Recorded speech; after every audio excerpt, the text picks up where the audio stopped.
नमस्कार। यति बेला म दरबार मार्गमा छु। दरबार मार्गमा फेरि ल हेर्नुहोस् एक उदाहरणीय काम गरेको छ बालन सरकारले। तपाईँहरूले देख्न सक्नुहुन्छ यो दरबार मार्गको दिवारमा लागेको यो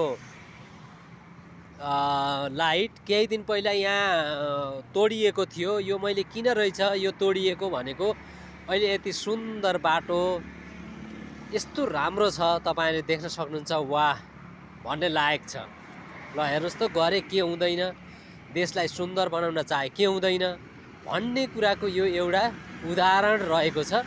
र ल हेर्नुहोस् है, आज मैले यो लाइट पहिलो दिन देखेँ। ल हेर्नुहोस् यत्रो भए म दरबार मार्गमा हिँड्न लागेका लगभग 1 वर्ष भए, आज चाहिँ मैले पहिलोचोटि यो लाइट देखेको छु।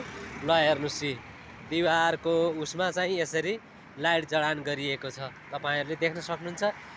ल हेर्नुहोस् विकास गरे के हुँदैन।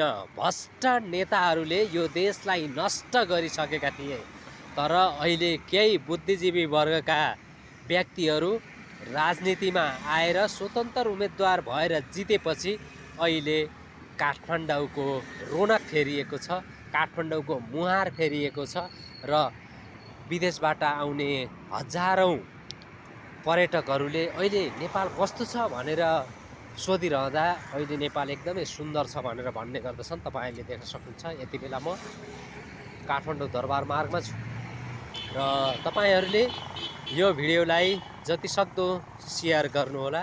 सम्पूर्णमा विशेष धन्यवाद व्यक्त गर्न चाहन्छु।